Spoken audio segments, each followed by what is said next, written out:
Yo Bakayalo Konoyalo, je viens tout juste de regarder le chapitre 85 de Dragon Ball Super et il est temps de faire une petite vidéo pour expliquer pourquoi Goku Ultra Instinct Kizashi est plus puissant que Goku Ultra Instinct maîtrisé dans ce chapitre. Pourquoi ça se passe comme ça? Comment ça se fait que Goku il arrive à battre Gas avec cette transformation là alors que juste avant il était en Ultra Instinct maîtrisé?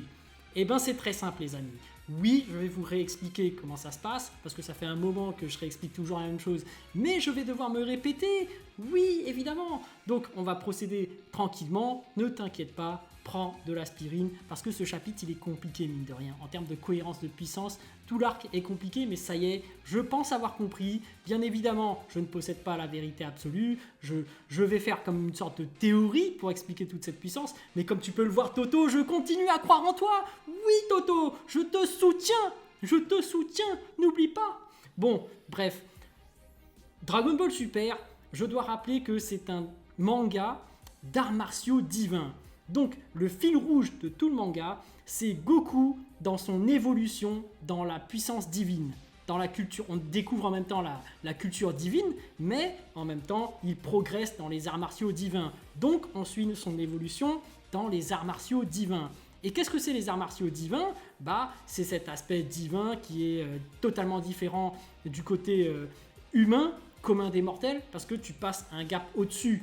Tu n'es plus dans Dragon Ball, donc tu peux oublier les valeurs humaines. Tu vois, tu dois faire abstraction de tes valeurs humaines et avoir une façon de penser comme des dieux. C'est pour ça que Dragon Ball Super de base, il y a plein de gens qui ont du mal à adopter Dragon Ball Super parce que du coup tu n'as plus cet aspect valeur humaine, tu passes à un stade au-dessus et du coup tu comprends plus. Mais voilà, tu vois par exemple l'Ultra Ego, tu ne dois penser qu'à toi lorsque tu combats, c'est un peu bizarre. D'habitude tu deviens plus fort quand tu veux protéger les tiens.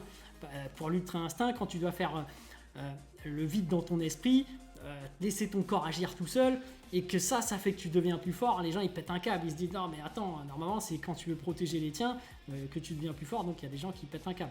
Enfin bref, là on a vraiment Goku dans l'évolution divine, donc tu passes donc du Super Saiyan 1, Super Saiyan 2, Super Saiyan 3, puis God, puis Super Saiyan Blue, puis Blue maîtrisé, puis Blue Kaioken, puis ensuite tu as une spécialisation donc en Ultra Instinct. Et quand tu as justement ce côté Ultra Instinct, en fait tu passes à un niveau au-dessus. Tu as vraiment ce côté divin. Donc tu avais le Kizashi avant, mais même le Kizashi c'était pareil. Tu as ce côté, voilà, je dois faire le vide dans mon esprit, je ne dois penser à rien. Voilà, Goku il est dans un concept divin. Donc dans cet arc, on t'apprend dès le début de cet arc que en fait Goku ne maîtrise pas l'Ultra Instinct.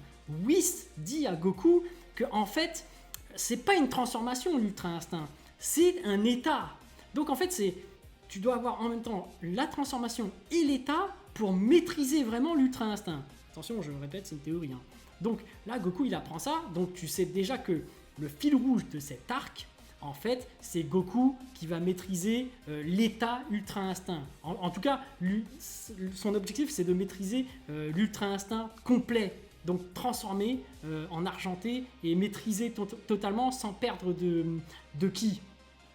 Jusque-là, j'espère que tu as suivi. Ensuite, on arrive en plein dans le fameux combat, ça démarre, allez hop.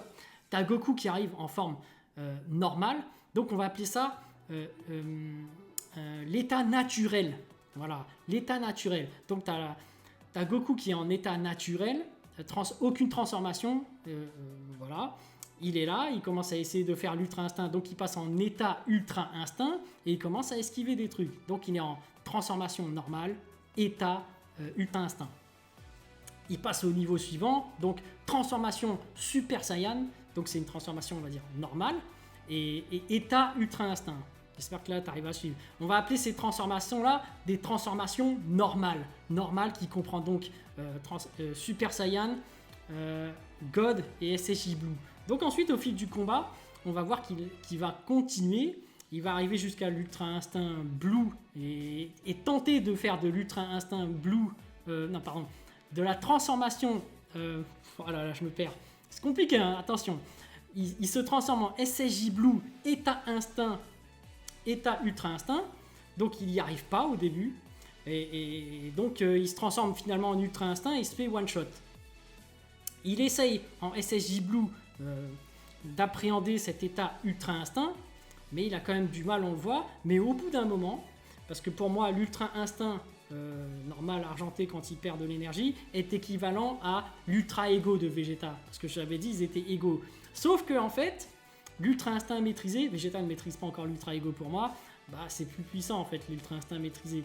Et on voit donc que Gas bat Granola, Gas ensuite bat Vegeta Ultra Ego, et ensuite Goku SSJ Blue État Ultra Instinct, attention c'est compliqué, arrive à rivaliser avec Gas. Donc déjà avec ce stade là, il est déjà plus fort que Vegeta Ultra Ego.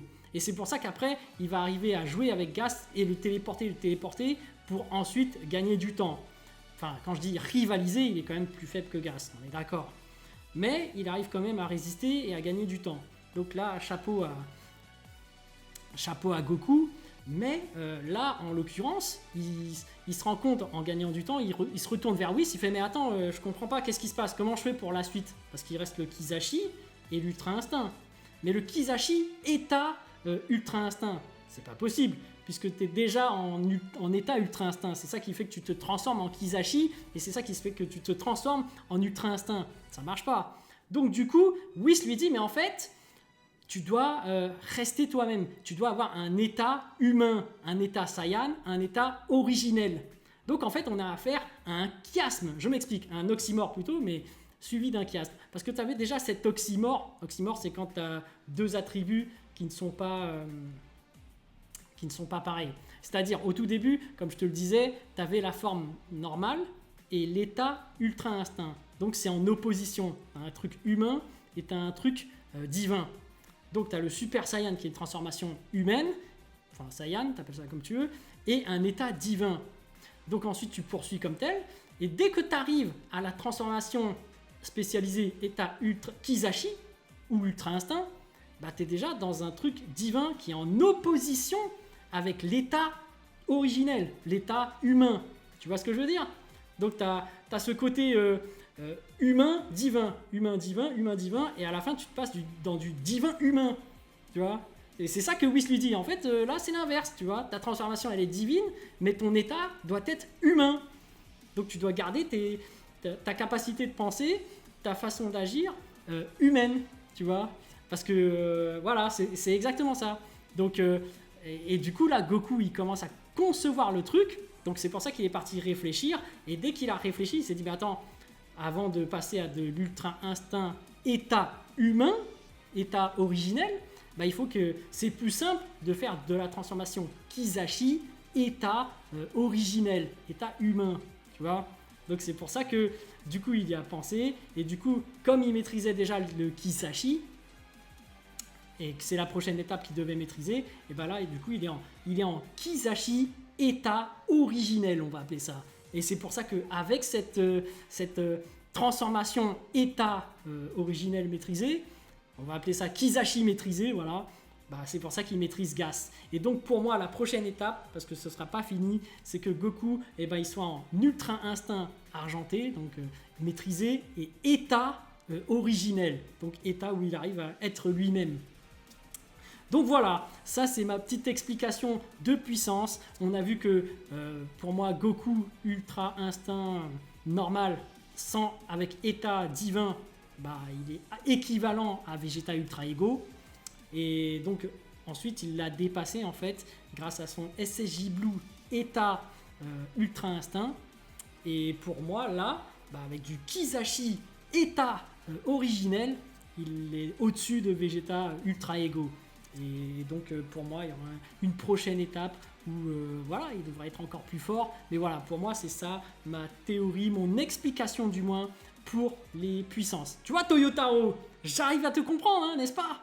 Enfin bref, voilà, j'espère que cette vidéo vous a aidé à mieux comprendre, enfin du moins J'espère, hein. Vaut mieux le prendre comme tel parce que sinon il n'y a pas trop d'explications, hein. Si vous avez d'autres explications, n'hésitez pas à me le dire en commentaire. Mais vous voyez que Dragon Ball Super, faut se cramponner. Faut se cramponner pour kiffer ça. Enfin bref, voilà les amis, je vous laisse. Moi je kiffe toujours autant et comme d'habitude, je vous fais une vidéo bien faite, animée comme d'habitude qui arrive bientôt. Donc les amis, sur ce, je vous dis à plus. Ciao ciao.